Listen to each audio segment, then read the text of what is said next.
Like, if you're marketing to the whole world, you're marketing to nobody. If you're creating content for the whole world, you're creating content for nobody. It's like shouting into the Grand Canyon, hoping that some random hiker is going to hear your shouts and be like, oh, I do need that thing. But the chances are very, very high that they will not.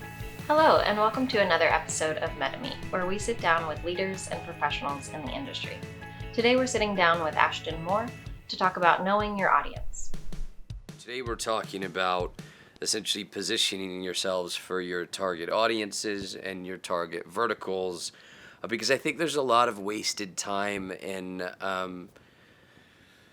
everything: networking, business development, who you talk to, how you say it, why you're talking to them, essentially how you're positioning yourself for the people who are, but very simply, going to help you grow your business, period.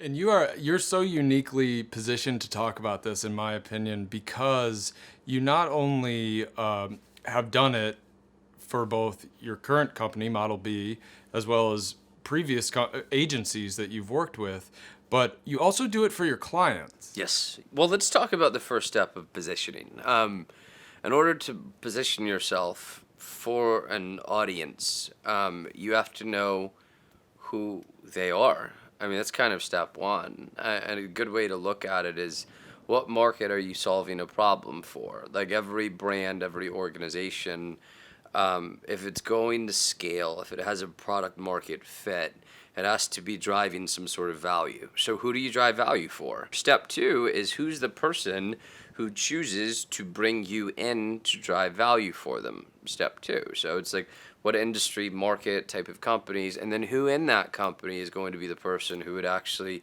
choose to hire you. So we're talking about niching, to throw like a slanderous term on it. And I wonder if you can give us an example, perhaps something that you've worked out at Model B in terms of,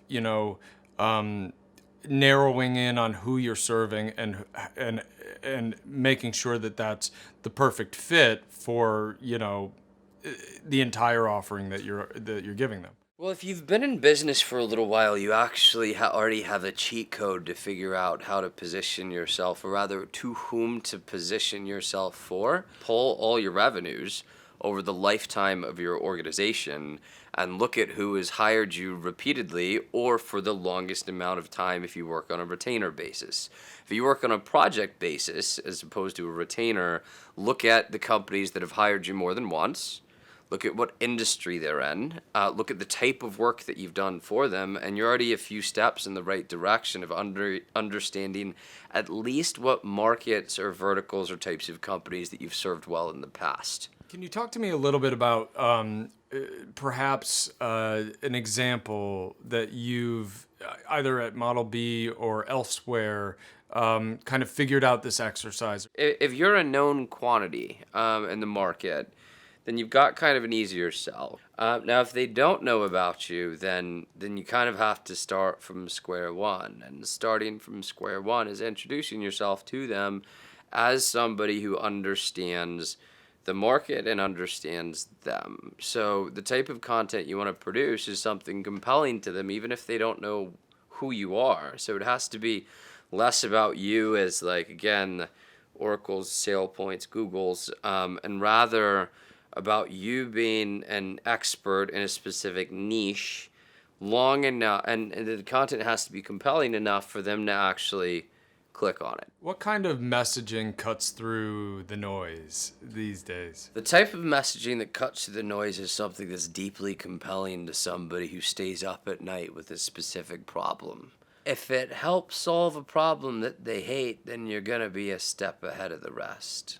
What does it look like when someone does distribution badly?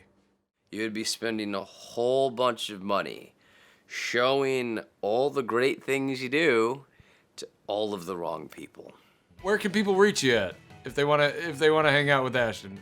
I'm on LinkedIn. They can find me. Thank you for joining us for another episode of MetaMeet. We hope you enjoyed it.